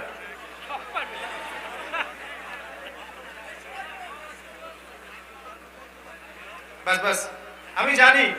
আরে ভাই, আমিও পারবো, আমিও পারবো। আচ্ছা, এবার 3 বছর দাওয়াত শুরু হলো গোপন। এবার শোনেন, আসল জায়গায় যাচ্ছি আমরা। 3 বছর গোপন দাওয়াতের পরে নবী সাল্লাল্লাহু আলাইহি ওয়াসাল্লামের কাছে ওহী আসলো, আনযির আশিরাতাকাল আকরাবিন, তুমি এবার প্রকাশ্যে দাওয়াত দাও। এবং প্রথমে তোমার আত্মীয় স্বজনদেরকে দাওয়াত দাও। নবী সাল্লাল্লাহু আলাইহি ওয়াসাল্লাম সাফা পাহাড়ের উপর উঠলেন, সবাইকে জড়ো করলেন, জড়ো করে বললেন, আমি যদি বলি এই পাহাড়ের পিছনে শত্রু দল আছে, তোমাদেরকে আক্রমণ করবে, তোমরা কি বিশ্বাস করবে? তারা বললেন, অবশ্যই বিশ্বাস করবো, কারণ আপনি হচ্ছেন আল আমিন, কখনো মিথ্যাবাদী পাইনি আপনাকে আমরা। এবার নবীজি বললেন, আমি তোমাদেরকে এক আল্লাহর ইবাদত করার জন্য ডাকছি এবং আল্লাহর সাথে যাবতীয় শিরক ত্যাগ করার জন্য আহ্বান করছি। কুলু লা ইলাহা ইল্লাল্লাহ তুফলিহুন, তোমরা খালি একবার বলো লা ইলাহা ইল্লাল্লাহ, সফল হয়ে যাবে। এই কথা বলার সাথে সাথেই আবু লাহাব, কে? আবু লাহাব, সে হাততালি দেওয়া শুরু করলো এবং নবী সাল্লাল্লাহু আলাইহি ওয়াসাল্লামকে কষ্ট দেওয়া শুরু করলো। তখন সূরা নাযিল হচ্ছে, তাব্বাত ইয়াদা আবি লাহাবি ওয়া তাব। দেখেন শিক্ষা, মেসেজ। হকের দাওয়াত নিয়ে মাঠে নামেন, প্রথমে আপনার পরিবার, আপনার কাছের মানুষরাই আপনার শত্রু হয়ে যাবে। পাতায় পাতায় পড়ে আছে, নবী সাল্লাল্লাহু আলাইহি ওয়াসাল্লামের জীবনী পাতায় পাতায় পড়ে আছে। আগে কাছের মানুষরাই তার সাথে শত্রুতা করেছে, আত্মীয় স্বজন, এই যে গোত্রের মানুষ, তারাই তাকে কষ্ট দিয়েছে। ইহুদি, খ্রিস্টান, রোমান সভ্যতা, পার্সিয়ান সভ্যতা, এরা তো নবীকে আগে আঘাত করে নাই, করেছে কাছের মানুষরা। এটা চিরায়ত সুন্নাহ। কিন্তু নবী সাল্লাল্লাহু আলাইহি ওয়াসাল্লাম দমে যাননি, তাকে আঘাত করা হয়েছে, তাকে গালি দেয়া হয়েছে। আমার অ্যানালাইসিস মতে, আমি যতগুলো সিরাতের বই পড়েছি, আমি ভুল হতে পারি, তবে আমি পেয়েছি তাকে 15 বার গালি দেওয়া হয়েছে, 15টা গালি দেওয়া হয়েছে। সারা জীবনে 15টা আলাদা আলাদা গালি দেওয়া হয়েছে। কাযযাব, সাহির, ফারিকুল জামাআ, সাবিঈ, এরকম অনেকগুলো গালি দেওয়া হয়েছে। আর তাকে সারা জীবনে প্রায় 16 বার হত্যা করার চেষ্টা করা হয়েছে। কাকে? যে মানুষটার আগেও কোনো গুনাহ নেই, পিছনেও কোনো গুনাহ নেই, যে মানুষটা আল আমিন, যার চেয়ে ভদ্র, নম্র, বিচক্ষণ, স্মার্ট কোনো হিউম্যান বিং এই পৃথিবীতে আসেনি, আসবেও না। আল্লাহ পাক যাকে মাকামে মাহমুদ দান করবেন, হাউজে কাউসার দান করবেন, ফিরদাউসুল আলা দান করবেন, তাকে পৃথিবীতে এইভাবে স্ট্রাগল করতে হয়েছে। কখনো চাদর দিয়ে তার গলাকে পেঁচিয়ে ধরা হয়েছে, কখনো তার সেজদারত অবস্থায় তার গায়ের উপরে উটের নাড়িভুড়ি চাপিয়ে দেওয়া হয়েছে, কখনো তাকে তরবারির নিচের অংশ দিয়ে এই মাথায় আঘাত করা হয়েছে, কড়া ভিতরে ঢুকে গেছে, কখনো তার দাঁত শহীদ হয়েছে, কখনো তার পা উহুদের মাঠে ফ্র্যাকচার হয়ে গেছে। কোন মানুষটাকে? যেই মানুষটার চেহারা দিয়ে রক্ত ঝরছে আর তিনি বলছেন, আল্লাহুম্মা গফির কওমি, হে আল্লাহ আমার কওমকে মাফ করে দাও, ফাইন্নাহুম লা ইয়ালামুন, কারণ তারা জানে না, না বুঝে আমাকে কষ্ট দিচ্ছে। তো এবার প্রকাশ্যে দাওয়াত শুরু হলো, আর যখন প্রকাশ্যে দাওয়াত হবে তখনই কিন্তু বাধা বিপত্তি, গালমন্দ, আজে বাজে কথা আসবে, আসবে না? আসবে। এই একই সুন্নাহ। এরপরে নবী সাল্লাল্লাহু আলাইহি ওয়াসাল্লাম এর যারা কাছের সাহাবী ছিল, তাদের মধ্যে যারা দরিদ্র ছিল, এদের প্রতি নির্যাতন শুরু হলো। কি শুরু হলো? নির্যাতন মানে অমানবিক নির্যাতন। বেলাল রাদিয়াল্লাহু আনহুকে উত্তপ্ত মরুভূমিতে শুইয়ে দেওয়া হচ্ছে, পাথর চাপা দেওয়া হচ্ছে। সুহাইব রুমি একজন সাহাবী ছিলেন, তাকে মাথায় টর্চার করা হয়েছে, এমন টর্চার যে তার স্মৃতিশক্তি নষ্ট হওয়ার উপক্রম হয়ে গিয়েছিল। তারপরে আপনার আম্মার ইবনে ইয়াসির, তার বাবাকে শহীদ করা হলো, তার মা সুমাইয়া রাদিয়াল্লাহু আনহাকে লজ্জাস্থানে বর্ষা নিক্ষেপ করে হত্যা করা হয়েছে। খাব্বাব বিন আরাত সাহাবী, তাকে জ্বলন্ত আগুন অঙ্গারের উপর শুইয়ে দেওয়া হয়েছে, তার গায়ের যে আগুন দিয়ে পুড়ে গেলে তো এখানে রক্ত পুড়ে যাবে না, গলে যাবে না, এই রক্ত গলা পুঁজ এবং রস দিয়ে এই কয়লার আগুনটা নিভে গেছে। উসমান রাদিয়াল্লাহু আনহুকেও টর্চার করা হয়েছে, আবু বকর সিদ্দিক রাদিয়াল্লাহু আনহুকে করা হয়েছে। এমন সাহাবী খুব কম ছিলেন যাদেরকে নির্যাতন করা হয়নি। কখন শুরু হলো এটা? যখন দাওয়াতটা প্রচারটা স্পষ্ট হলো, প্রকাশ্য হলো। তবে আল্লাহ পাক রহম করলেন। কিভাবে? আল্লাহ পাক দুইজন মানুষকে হেদায়েত করলেন বাছাই করে। এই দুজন মানুষ ইসলামের পথে আসার পরে কুরাইশ নির্যাতন করতে গিয়ে অনেক বেগ পেত, ভয় করতে পারতো না। তার মধ্যে একজনের নাম হচ্ছে হামজা বিন আব্দুল মুত্তালিব, আরেকজনের নাম ওমর ইবনে খাত্তাব। দুজনের ঘটনাটা একটু ছোট্ট করে বলি। হামজা রাদিয়াল্লাহু আনহু শিকার করে ফিরছিলেন, পথে শুনতে পেলেন যে তার ভাতিজা মুহাম্মদ সাল্লাল্লাহু আলাইহি ওয়াসাল্লামকে আবু জেহেল আঘাত করেছে। তিনি শোনা মাত্র বলেন, আওয়া ফাআলা হাদা, সে কি সত্যিই কাজ করেছে? তাকে বলা হলো হ্যাঁ অবশ্যই সে আপনার ভাতিজাকে মেরেছে। তিনি ঘোড়া ছোটালেন কাবাঘরের দিকে, আবু জেহেলকে কলার ধরে বের করলেন কাবাঘর থেকে, বের করে প্রচন্ড জোরে একটা ঘুষি দিলেন, দিয়ে বললেন রুদ্দাহা ইন ইসতাতা'তা, তোমার ক্ষমতা থাকলে আমাকে একটা ঘুষি মেরে দেখাও। ইয়াকুলু মা ইয়াকুল, সে যা বলে আমার ভাতিজা আজকে থেকে আমিও তাই বলি। ওয়া শাহিদতু আল্লা ইলাহা ইল্লাল্লাহ ওয়া আন্না মুহাম্মাদার রাসূলুল্লাহ, আমি সাক্ষ্য দিলাম আল্লাহ ছাড়া কোনো ইলাহ নাই, মুহাম্মদ আল্লাহর রাসূল সাল্লাল্লাহু আলাইহি ওয়াসাল্লাম। এরপর তিনি গেলেন দারুল আরকাম। দারুল আরকাম কি জিনিস? যেখানে সাহাবীরা বসে দিন চর্চা করতেন মক্কায়। সেখানে গিয়ে মুহাম্মদ সাল্লাল্লাহু আলাইহি ওয়াসাল্লামকে বললেন, ইয়া ইবনে আখি, হে আমার ভাতিজা, কুনতু আনসুরুকা লিল হামিয়া, আমি এর পূর্বে তোমাকে রক্তের সম্পর্কের কারণে সাহায্য করতাম, আলান এখন থেকে আনসুরুকা লিল ইসলাম, ইসলামের জন্য আমি তোমাকে সাহায্য করব। এই যে আল্লাহর সুন্নাহ হচ্ছে এরকম, আপনি দাওয়াতি কাজ করবেন, বাধা আসবে, আল্লাহ পাক কিছু বড় বড় মানুষকে আপনার সাথে নিয়ে আসবেন ইনশাআল্লাহ। যখন তারা আসবে তখন দাওয়াত আরো বেগবান হবে, দিন প্রতিষ্ঠা হুট করে হবে না, সিস্টেম আছে একটা। এই দৃশ্য দেখেছেন ওমর ইবনে খাত্তাব। তিনি কিন্তু তখন মুসলিম ছিলেন না। তিনি দেখে চিন্তা করলেন, তার থিঙ্কিং ছিল তখন যে এই সব সমস্যাগুলো একজন ব্যক্তিকে কেন্দ্র করে হচ্ছে, তার নাম মুহাম্মদ সাল্লাল্লাহু আলাইহি ওয়াসাল্লাম, তার ভিউ। অতএব তাকে যদি হত্যা করি তাহলে সব সমস্যা কি সমাধান। এরপরে আমি নিজেকে বনু হাশেমের কাছে সুপর্দ করব, বনু হাশেম আমাকে হত্যা করলে মিটে গেল, রক্তের মূল্য আদায় হয়ে গেল। তিনি তরোয়াল বের করে ছুটলেন। আপনারা জানেন প্রতিমধ্যে তিনি শুনলেন তার বোন ভগ্নিপতি ইসলাম কবুল করেছে, তাই না? তিনি সেখানে ছুটলেন। সেখানে গিয়ে দরজায় দাঁড়িয়ে শুনলেন ভিতরে তেলাওয়াত হচ্ছে, গুনগুন শব্দ হচ্ছে, কান লাগিয়ে শুনলেন। এরপর ভিতরে ঢুকে জিজ্ঞাসা করলেন, তোমরা কি পড়ছিলে? তার বোন বলল, আমরা তো এমন কিছু পড়ছিলাম না, আমরা আপোষে কথাবার্তা বলছিলাম। তিনি বললেন যে ফালা তাকদিবা, মিথ্যা কথা বলবে না, আমি শুনেছি যে তোমরা সাবী হয়ে গেছো, মানে ধর্মত্যাগী হয়ে গেছো। তখন তারা উমর রাদিয়াল্লাহু আনহুর কাছে ধরা পড়ে গেলেন। উমর ইবনে খাত্তাব রাদিয়াল্লাহু আনহু তাদেরকে সেখানেই মারধর শুরু করলেন। এক পর্যায়ে যখন তিনি ঠান্ডা হলেন, তিনি কোরআনের একটা নুসখা, মানে একটা কপি, জাস্ট একটা চামড়ায় কোরআন লেখা ছিল, এটা দেখলেন। দেখে তিনি এটা পড়তে শুরু করলেন। আমি আপনাকে বলছি যে ওই সময় কিন্তু খুব কম মানুষই লেখাপড়া করতে জানতো, খুব অল্প কিছু মানুষ। ওমর রাদিয়াল্লাহু আনহু একজন ছিলেন যিনি পড়ালেখা করতে জানতেন। এই যে সাক্ষরতা জ্ঞান ছিল তার, মানে তিনি পড়ালেখা করতে জানতেন হাতে কলমে। আমাদের নবী সাল্লাল্লাহু আলাইহি ওয়াসাল্লাম কি লিখতে জানতেন? ওমর রাদিয়াল্লাহু আনহু কিন্তু লিখতে পড়তে জানতেন। তিনি এবার পড়ছেন এই যে কোরআন, তাহা মা আনজালনা আলাইকাল কুরআন লিতাশকা, তিনি কিন্তু শিক্ষিত। তাহা মা আনজালনা আলাইকাল কুরআন লিতাশকা ইল্লা তাযকিরাতান লিমান ইয়াখশা তানজিলাম মিম্মান খালাকাল আরদা ওয়াস সামাওয়াতিল উলা আর রহমানু আলাল আরশি ইস্তাওয়া। পড়তে থাকলেন। কোরআন পড়তে আল্লাহর হুকুমে তার মনটা নরম হয়ে গেল, তার চোখ দিয়ে দরদর করে পানি পড়া শুরু করল। কারণ নবী সাল্লাল্লাহু আলাইহি ওয়াসাল্লাম তার জন্য দোয়া করেছিলেন। তিনি বলেছেন, আল্লাহ এই দুই ব্যক্তির মধ্যে এক ব্যক্তিকে তুমি হেদায়েত দাও, ইসলামকে শক্তিশালী করো। দুজনকে, একজন হচ্ছে আবুল হাকাম ইবনে হিশাম মানে আবু জাহাল, আর একজন হচ্ছে ওমর ইবনে খাত্তাব। আল্লাহ পাক ওমর রাদিয়াল্লাহু আনহুকে কবুল করেছেন। এবার তিনি বললেন যে খুজুনি ইলা রাসূলিল্লাহি ওয়া আসহাবিহি, আমাকে আল্লাহর রাসূল এবং সাহাবীদের কাছে নিয়ে চলো। আযহাবু ইলাইহি ওয়া আসলিমু, আমি সেখানে যাব এবং ইসলাম কবুল করব। সেখানে গেলেন, নবী সাল্লাল্লাহু আলাইহি ওয়াসাল্লামের সামনে দাঁড়ালেন, দাঁড়িয়ে বললেন, ইয়া রাসূলুল্লাহ, হে আল্লাহর রাসূল, জিতুকা রাসূল। সবাইকে ডেকে তিনি সসম্মুখে ইসলাম কবুল করলেন এবং তাকে আক্রমণ করার জন্য কিছু মানুষকে রিলিয়ে দেওয়া হলো। তিনি একাই 8-10 জনের সাথে লড়ছিলেন। একজন এসে এই লড়াইটা বন্ধ করে তাকে বলছে, শোনেন, লড়াইটা ইসলাম কবুল করেছো ঠিক আছে, তো চুপ থাকতে তো পারতে, সবার সামনে এসে বলার কি দরকার ছিল, মারামারি করার কি দরকার ছিল? তখন তিনি বলছেন যে ওয়াল্লাযী নাফসি বিয়াদিহি, যার হাতে আমার নফস, তার শপথ করে বলছি,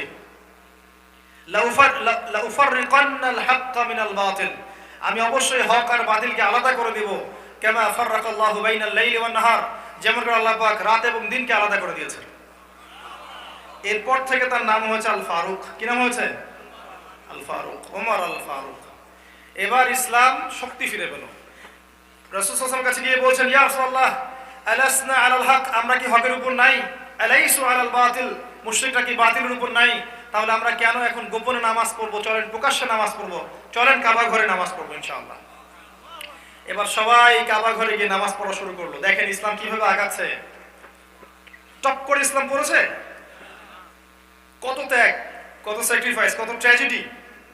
এরপর কুরাইশদের নির্যাতনের মাত্রা কিছুটা কমে গেল, কিন্তু কুরাইশরা দুর্বলদের প্রতি নির্যাতন করতেই থাকলো। এটা নিয়ম, দুর্বলের উপরেই সবল অত্যাচার করে আসছে যুগ যুগ ধরে, তাই নয় কি?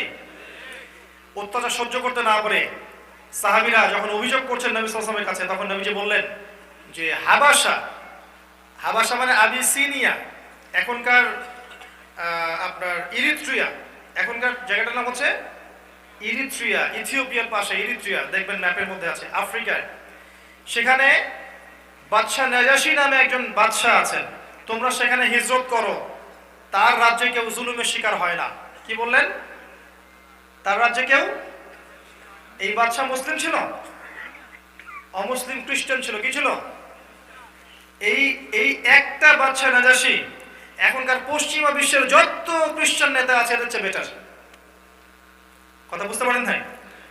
পশ্চিমের যত খ্রিস্টান নেতা আছে এর চেয়ে এই একটা বাদশাহ নাজাশী অনেক ভালো ছিল। তার রাজ্যে কেউ জুলুমের শিকার হতো না।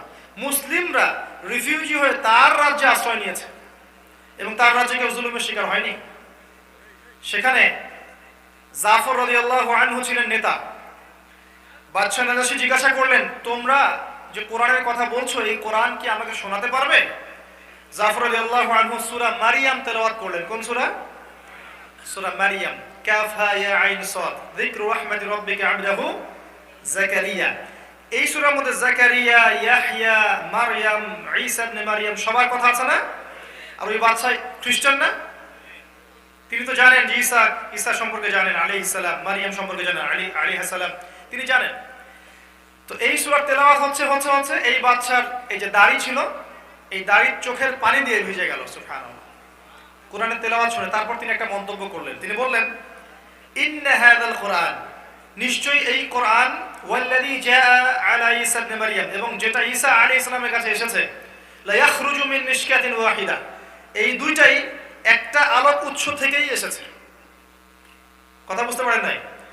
তিনি বললেন কোরআন এবং ঈসা আলাইহিস সালামের কাছে যা এসেছে মানে ইনজিল, এই দুইটাই একটা উৎস থেকেই এসেছে। তিনি স্বীকার করলেন এটা আল্লাহর কিতাব। তিনি মুসলিমদেরকে থাকতে দিলেন, মুসলিমরা নির্ভয়ে সেখানে থাকতে লাগলো। আমর ইবনে আস ডেলিগেশন টিমের লিডার হয়ে এসেছিল এই সাহাবীদেরকে ফেরাতে, তিনি তাদের হাতেও সাহাবীদেরকে দেননি। এরপর ট্র্যাজেডি শোনেন। এবার মক্কায় নির্যাতন বাড়তে লাগলো। 3 বছর, কয় বছর? 3 বছর সমস্ত মুসলিমদেরকে বয়কট করা হলো। কি করা হলো? সামাজিকভাবে বয়কট। কেউ কথা বলবে না, কেউ ব্যবসা বাণিজ্য করবে না, বিয়ে শাদী দিবে না, ওই পাহাড়ের পাদদেশে এরা থাকবে, সমাজে মিশতে পারবে না, লিখে কাবা ঘরের মধ্যে লটকে দেওয়া হলো। 3 দিন না, 3 ঘন্টা না, 3টা বছর সাহাবীরা পাহাড়ের পাদদেশে শিয়ারে আবু তলেবে থেকেছেন, গাছের ছাল পাতা খেয়ে। দিন ইসলাম এভাবে আসেনি। এই যে আমি আসলাম, ভরপেট খেলাম, একটা লেকচার দিলাম, চলে গেলাম, এইভাবে দিন ইসলাম কায়েম হয়নি। এভাবে হয়নি। এগুলো মাধ্যম হতে পারে। এস্টাবলিশমেন্ট আলাদা জিনিস। এস্টাবলিশমেন্ট না থাকলে অন্য পরাশক্তিরা ইসলামকে মুখের ফুৎকার দিয়ে উড়িয়ে দিতে চাবে। ইউরিদুনা লিউতফিউ নূরাল্লাহ, তারা আল্লাহর নূরকে মুখের ফুৎকার দিয়ে উড়িয়ে দিতে চায়। কিন্তু আল্লাহ পাক ওয়ায়ুতিম্মা নূরাহু ওয়ালাউ কারিহাল কাফিরুন, আল্লাহ পাক তার নূরকে প্রজ্বলিত করবেন যদিও বা কাফেররা তা পছন্দ করবে না। 3 বছর থাকলেন এভাবে।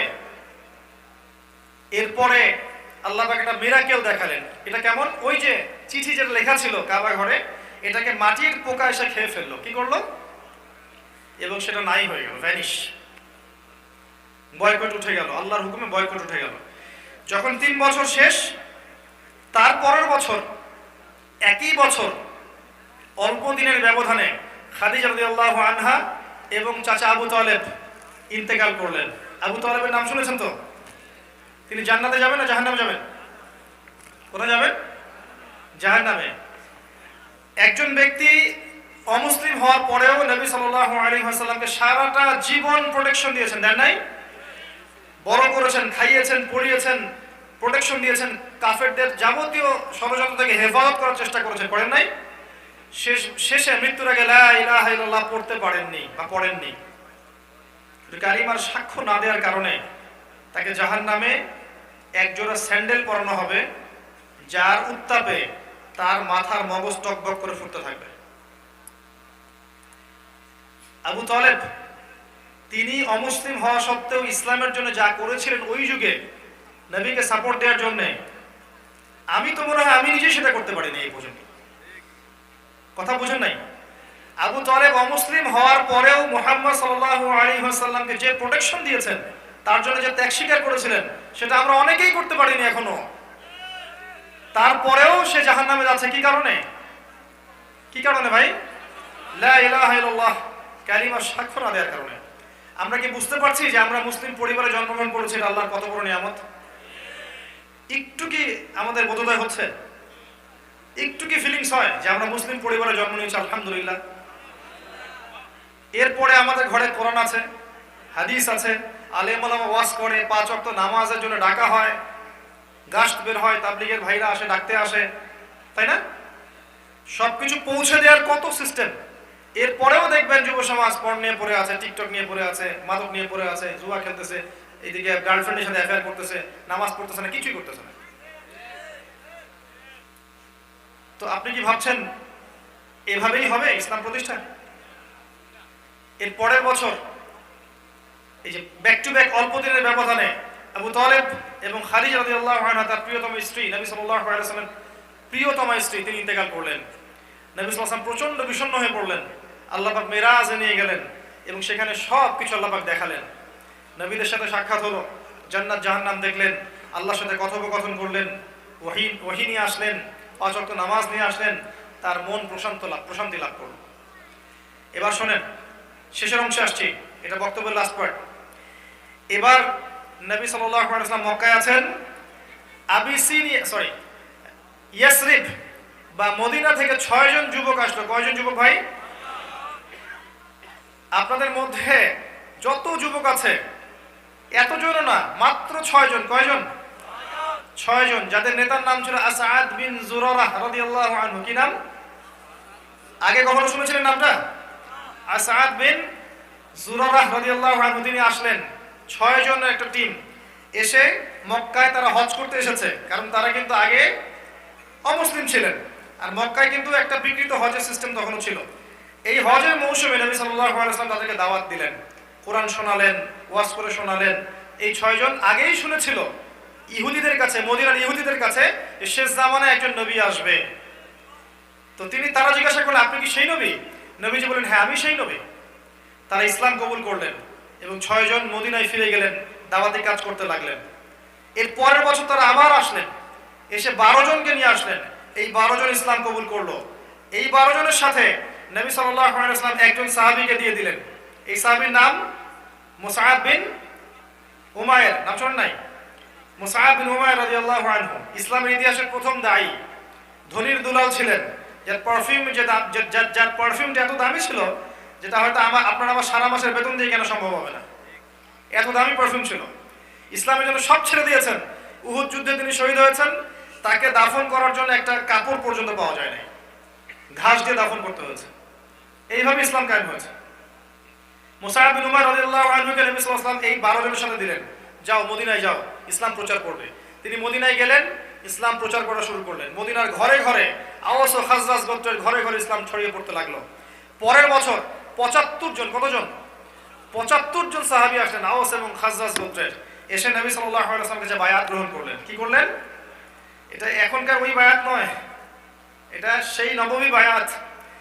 কয়েকটা বিষয় অঙ্গীকার করলেন। কি কি? আল্লাহর সাথে কাউকে শরীক করবে না, ঠিক আছে করব না। চুরি করবে না, করব না। জিনা করবে না, ঠিক আছে করব না। খাদ্যের ভয়ে সন্তানদেরকে হত্যা করবে না, করব না। সবসময় আমার কথা শুনবে এবং মানবে, ঠিক আছে। সৎ কাজের আদেশ করবে, অসৎ কাজে নিষেধ করবে, ঠিক আছে। আল্লাহর পথে দৃঢ় থাকবে, নিন্দুকের নিন্দার পরোয়া করবে না, ঠিক আছে। আমি যখন তোমাদের কাছে হিজরত করে যাব তখন আমাকে সেভাবে হেফাজত করবে যেমন করে তোমরা তোমাদের স্ত্রী সন্তানদেরকে হেফাজত করো। তারা বললেন এবার যে ফামা লানা ইযা ফাআলনা যালিকা ইয়া রাসূলুল্লাহ, হে আল্লাহর রাসূল আমরা যদি এটা করি তাহলে আমরা পাবোটা কি? নবী সাল্লাল্লাহু আলাইহি ওয়াসাল্লাম বলেন আল জান্নাহ, তোমরা জান্নাত পাবে। এবার নাযিল হচ্ছে ইন্নাল্লাহা আশতারা মিনাল মুমিনিনা আনফুসাহুম ওয়া আমওয়ালাহুম বিআন্না লাহুমুল জান্নাহ, এই আয়াত নাযিল হলো। এবার নবী সাল্লাল্লাহু আলাইহি ওয়াসাল্লামের জন্য হিজরতের পটভূমি তৈরি হয়ে গেল। আগে একটা হিজরত হচ্ছে কোথায়? আবিসিনিয়ায় সাহাবীরা গিয়েছিলেন। এরপর নবীজি আরেকবার তায়েফে গিয়েছিলেন। সেখানে আব্দে ইয়ালাইল, আব্দে মাসউদ, হাবিবি নামক তিনজন বড় বড় নেতা ছিল। ওরা ইসলাম কবুল করে নাই, নবীকে আঘাত করে রক্ত ঝরিয়ে আবার পাঠিয়ে দিয়েছে ফেরত মক্কায়। এটা মূল হিজরত। সাহাবীদেরকে আগে পাঠিয়ে দিলেন, নবীজি পরে গেলেন, সাথে আবু বকর সিদ্দিক। ওই যে গারে সাওরা ঢুকলেন, মুশরিকরা ঘিরে ফেললো। আবু বকর সিদ্দিক বলছেন আমাদেরকে দেখে ফেলবে ইয়া রাসূলুল্লাহ। নবীজি বললেন যে লা তাহজান, তুমি চিন্তা করো না, ইন্নাল্লাহা মা'ানা, আল্লাহ পাক আমাদের সাথে আছে। তিনি মদিনায় প্রবেশ করলেন।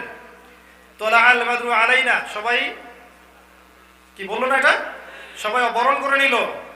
এবার মদিনায় গিয়ে নবী সাল্লাল্লাহু আলাইহি ওয়াসাল্লাম মদিনার প্রেসিডেন্ট হচ্ছেন। এই দেখেন ইসলামিক স্টেট, এটা হচ্ছে ইসলামিক স্টেট। সর্বপ্রথম ইসলামিক স্টেট হচ্ছে যে মদিনা, এখানে প্রেসিডেন্ট হচ্ছেন মুহাম্মদ সাল্লাল্লাহু আলাইহি ওয়াসাল্লাম। এবার তিনি কি করছেন, মদিনা সনদ করে দিলেন। ওখানে ইহুদিরা ছিল, কিছু পত্তলিক ছিল, আওস খাজরাজ ছিল, এবং এই যে আমরা মুসলিমরা ছিলাম, সবার মধ্যে একটা চুক্তি হয়ে গেল, একটা সংবিধানের মতো মদিনা সনদ। এরপর হচ্ছে এখানে মসজিদ নববী নির্মাণ করা হলো। এটা একটা পার্লামেন্ট, নট অনলি একটা মসজিদ, এটা একটা পার্লামেন্ট ছিল। এরপরে সেখানে দেখবেন ভ্রাতৃত্বের বন্ধন হলো, মুহাজির আনসারদের মধ্যে ভ্রাতৃত্বের বন্ধন করা হলো। একটা পুরো রাষ্ট্রীয় কাঠামো যা যা লাগে সব হয়ে গেল। গভর্নমেন্ট, সার্বভৌমত্ব, ভূখণ্ড, জনসংখ্যা, চারটাই সেখানে থাকলো না? বুঝতে পারছেন কথা? যারা পলিটিক্যাল সায়েন্স পড়ছেন বুঝতে পারছেন না? মদিনা স্টেট কায়েম হলো। এবার তিনি ইকোনমিক সেকশন ডেভেলপ করতে লাগলেন, সামরিক বাহিনী করতে লাগলেন, অস্ত্রশস্ত্র মজুত করতে লাগলেন, সারিয়া অভিযান করতে লাগলেন, একটা রাষ্ট্রের যা যা লাগে সব করতে লাগলেন। এই হলো প্রথম ইসলামিক স্টেট। এবার আবু সুফিয়ানের কাফেলাকে অ্যাটাক করা হলো। ওই ঘটনার পরিপ্রেক্ষিতে দ্বিতীয় হিজরিতে বদরের যুদ্ধ হলো। কিসের যুদ্ধ? যেখানে আমাদের সংখ্যা মাত্র 313, ওদের সংখ্যা 1013 জনের। এই যুদ্ধে কে জয়লাভ করলো? মুসলিমরা। আল্লাহ পাক ফেরেশতাদেরকে নামিয়ে সাহায্য করেছেন, করেন নাই? ওদের বড় বড় সমস্ত নেতা মরে পড়ে থাকলো। আবু জেহেল, আবু লাহাব, উতবা, শাইবা, আশরাফ বিন শারিক, আপনার উমাইয়া বিন খালাফ, সবাই বদরের কূপে লাশ পড়ে থাকলো। আল্লাহ পাক মুমিনদের জয় দিলেন এবং প্রফুল্ল চিত্রে মুমিনরা মদিনায় ফিরে গেল। তার পরের বছর উহুদ, তৃতীয় হিজরি উহুদ, ওই যে যুদ্ধের প্রতিশোধ নিতে তারা আসলো। এই যুদ্ধে আমরা প্রায় জিতেই গিয়েছিলাম। কয়টা ভুল? একটা ভুল। সেটা কি? ওই যে 50 জন নামবে না, আমাদের লাশও যদি পাখি খেয়ে ফেলে নামবে না, তারা নেমে পড়লেন। আর খালিদ বিন ওয়ালিদ রাদিয়াল্লাহু আনহু পিছন দিক থেকে আক্রমণ করে মুসলিমদের ধরাশায়ী করে দিলেন। মুহূর্তের মধ্যেই 70 জন মুসলিম শহীদ হয়ে গেল। তার মধ্যে হামজা রাদিয়াল্লাহু আনহু ছিলেন, এই যে মুসআব বিন উমাইর তিনি ছিলেন, আর বড় বড় আনসারী সাহাবীরাও ছিলেন। এমনকি নবী সাল্লাল্লাহু আলাইহি ওয়াসাল্লামের নিজের দাঁত মোবারক শহীদ হয়ে গেল। তাকে এখানে আঘাত করা হয়েছে, তার পা মচকে গেল। আবু সুফিয়ান উল্লাস করতে লাগলো যে আমরা তোমাদেরকে বদরের প্রতিশোধ নিয়েছি, হবলের জয় হোক, হবলের জয় হোক, তারা বলতে লাগলো। সাহাবীরা মনের কষ্ট চেপে রেখে সেখান থেকে ফিরে গেলেন আবার মদিনায়। এই যে বিপর্যয়টা কাদের জন্য হয়েছে? যখন নেতার আদেশ মানবে না অনুসারীরা, যখন নেতৃস্থানীয়দের আদেশ অনুসারীরা মানবে না, তখন নেতা সহ মার খেতে হয়। কথা বুঝতে পারছেন না? এর পরের বছর খন্দক, ওরা আক্রমণ করলো আবার বড় বাহিনী নিয়ে। এবার ইহুদিদেরকেও সাথে নিয়েছে। সালমান আল ফারসি পরামর্শ দিলেন যে আমরা বাইরে গিয়ে আক্রমণ করব না, ওদেরকে আসতে দেন, মাঝখানে খাল করে ফেলেন। খাল করে ফেলা হলো, তারা আর আসতে পারলো না, ওখান থেকে স্টপ।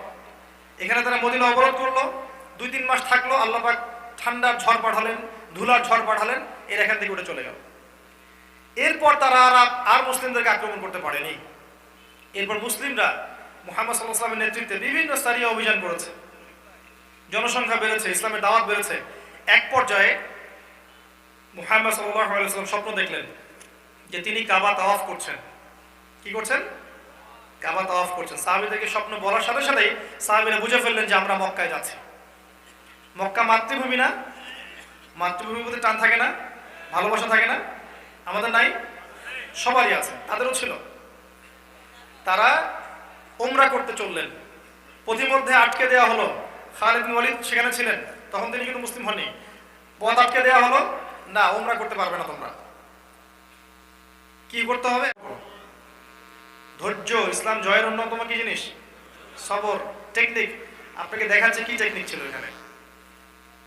10 বছর যুদ্ধ করব না, মানে 10 বছর আমরা ইসলাম প্রচারের ব্যাপক সুযোগ পাবো, আমরা তো ফাইট করছি না। কথা বুঝতে পারেন না?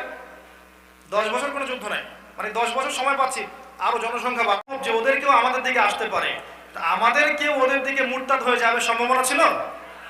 ছিল না। তারপরে পরের বছর আসবো 3 দিনের জন্য, ঠিক আছে ফাইন ডান। এখানে নবী সাল্লাল্লাহু আলাইহি ওয়াসাল্লাম যা করলেন, বড় যে শত্রুটা ছিল, সবচেয়ে বড় শত্রু কে ছিল? কুরাইশরা, তাই না? সবচেয়ে বড় শত্রু কারা ছিল? কুরাইশরা। আর তারপরের বড় শত্রু হচ্ছে আপনার ইহুদিরা, এই বনু নাজির, বনু কুরাইজা, বনু কাইনুকা, এরা হচ্ছে পরের ক্লাসের। আর এছাড়া কিছু আরবের গোত্রের বেদুইনরা ছিল, পরে রোমকদের সাথে যুদ্ধ হয়েছে ইত্যাদি, কিন্তু মূল শক্তিটা ছিল কি?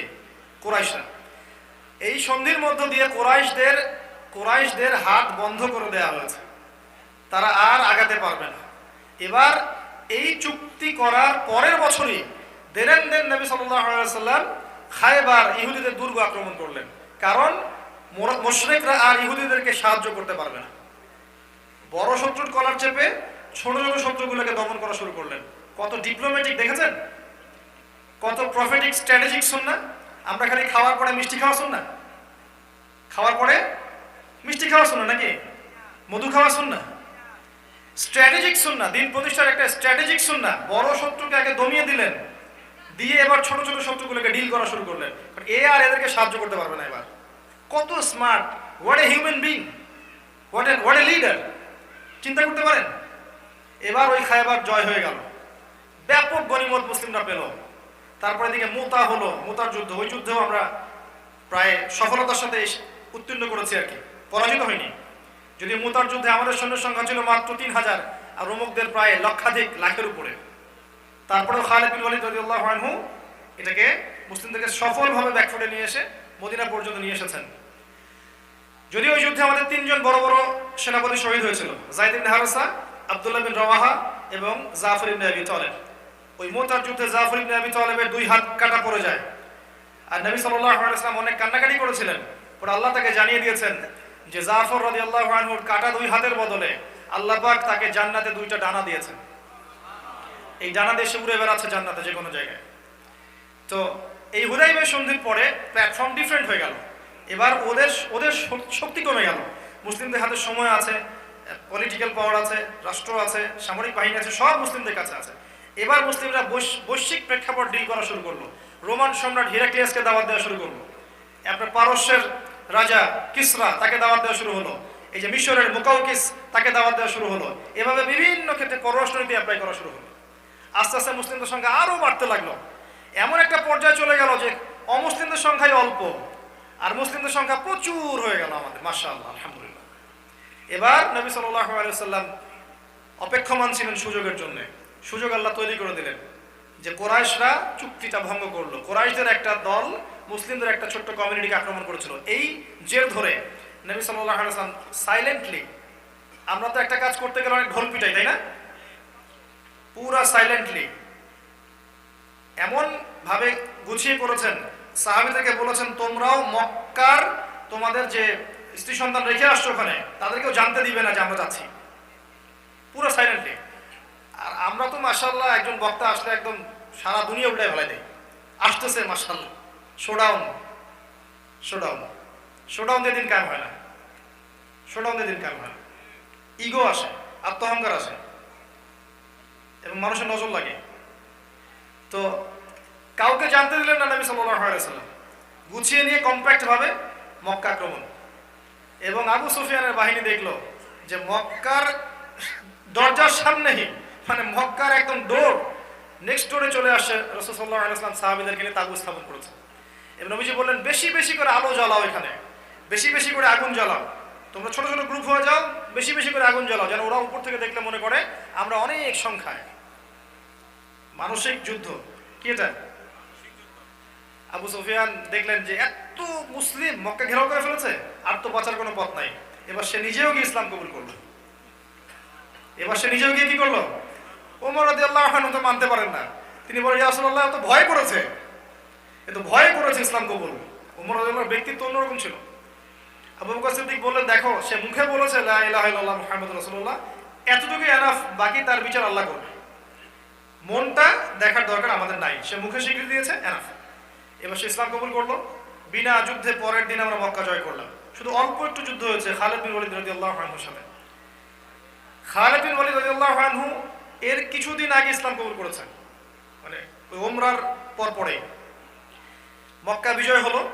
নবী সাল্লাল্লাহু আলাইহি ওয়াসাল্লাম সেখানে ঢুকলেন, ওই যে লাঠি দিয়ে সবগুলো মূর্তি ভেঙে ফেললেন। কি বললেন, ওয়াকুল জাআল হক ওয়া যাকাল বাতিল ইন্নাল বাতিলা কানা যাহুকা। দেখেন কোন প্রেক্ষাপটে তিনি মূর্তি ভেঙেছেন আপনাকে বুঝতে হবে। আপনি যদি একটা সেকুলার স্টেটে গিয়ে অমুসলিমদের মূর্তি ভাঙতে যান, এটা একটা বড় গর্হিত অপরাধ হবে। তিনি কোন প্রেক্ষাপটে করেছেন, মক্কা বিজয় করার পর একটা স্টেটের পুরো অথরিটি এখন আমার, আমি এখন স্টেটে কি রাখবো কি রাখবো না আমার ব্যাপার সেটা। যেখানে আপনার কোনো অথরিটি নাই সেখানে আপনি কেন অন্যের ওখানে হস্তক্ষেপ করতে যাবেন? এগুলো কি করবে, সমাজে বিশৃঙ্খলা সৃষ্টি করবে, করবে না? অমুসলিমদের সাথে সম্পর্ক খারাপ করবে। মক্কায় কি তিনি কাজটা করেছিলেন? ওই মাক্কি যুগে 13 বছরে তিনি কি কাজটা করেছিলেন? না। যখন মাদানী যুগে গিয়ে পরে মক্কা জয় করেছেন তখন এই কাজটা করেছেন। কথা বুঝতে পারছেন? মক্কার 13 বছরে তো মূর্তির সামনেই নামাজ পড়তে হয়েছে, হয়নি? কাবাঘরের ভিতরে মূর্তি, বাইরে নামাজ পড়তে হয়েছে। ব্যাপারটা বুঝতে হবে কখন কি করা যায় আর কখন কি করা যায় না। এবার বেলাল রাদিয়াল্লাহু আনহু, ওই যে যাকে শুইয়ে নির্যাতন করা হচ্ছিল, বলা হচ্ছিল যে কুৎসিত কুৎসিত হাবশি, তাই বলে গালি দেওয়া হচ্ছিল, তিনি কাবা ঘরের ছাদে উঠলেন, উঠে আজান দিলেন, আল্লাহু আকবার আল্লাহু আকবার, আশহাদু আল্লা ইলাহা ইল্লাল্লাহ আশহাদু আন্না মুহাম্মাদার রাসূলুল্লাহ, হাইয়া আলাস সালাহ হাইয়া আলাল ফালাহ, পুরো আজান দিলেন। সাহাবীদের চোখ দিয়ে দরদর করে ওদিন পানি পড়ছিল যে বেলাল রাদিয়াল্লাহু আনহু উপরে উঠে আজান দিচ্ছে। কথা বুঝতে পারছেন? আল্লাহ পাক তাকওয়া ঈমানের বলে তাকে সম্মানিত করেছেন। নবী সাল্লাল্লাহু আলাইহি ওয়াসাল্লাম সবাইকে মাফ করে দিলেন। সবাইকে বললেন তোমরা আমার কাছে কি আশা করছো? তারা বললেন আপনি ভদ্র মানুষ, ভদ্র মানুষের সন্তান, আপনার কাছে ভদ্র ব্যবহার আশা করছে। নবীজি বললেন যাও তোমাদেরকে মাফ করে দিলাম, আনতুম মুতলাকা, তোমরা সবাই মুক্ত যাও। কোন রাষ্ট্রনেতা বা সামরিক নেতা একটা স্টেট জয় করার পর সবাইকে আমভাবে মাফ করতে পেরেছে ভাই? হিস্ট্রিতে ইতিহাসের বইগুলো ঘেটে দেখেন না। উল্টো পাইলে তো সবাইকে গুলি করে মেরে ফেলাবে, পারবে না? সম্পত্তি লুটপাট করে খেয়ে ফেলবে। তিনি সবাইকে মাফ করে দিলেন। তবে এক শ্রেণীর মানুষকে মাফ করেন নাই। এক শ্রেণীর মানুষকে, যারা নবী সাল্লাল্লাহু আলাইহি ওয়াসাল্লামকে গালি দিয়েছিল, তাদেরকে তিনি ক্ষমা করেননি, তাদেরকে শাস্তি দিয়েছেন। এরপর মক্কা বিজয় হয়ে গেল। মক্কা বিজয় হওয়ার পরে হুনাইনের যুদ্ধ হলো। এরপরে এর মাঝখানে তাবুকের একটা অভিযান ছিল, ওইদিকে আমি যাচ্ছি না। আর দুইটা ঘটনা আমি স্কিপ করেছি, বীরে মাউনার ঘটনা আর রাজির ঘটনা। ওখানে ট্র্যাপে ফেলে মুসলিমদেরকে হত্যা করা হয়েছিল। এই ঘটনাগুলো পড়ে নেবেন। এবার আসেন বিদায় হজ। সবকিছু এখন আমাদের আওতায়। ওই মক্কার আগের মক্কা নাই। আপনাকে কোন মক্কা থেকে নিয়ে আসছে এখানে? যে মক্কা শিরিক ছিল, এই মক্কা এখন শিরিক নাই, আছে? ওই মক্কায় সুদ ছিল, এই মক্কায় আছে? ওই মক্কায় মাদক ছিল, এই মক্কায় আছে? ওই মক্কায় নারীর অবমাননা ছিল, এই মক্কাতে আছে? ওই মক্কায় গোত্রীয় হানাহানি ছিল, এই মক্কাতে নাই।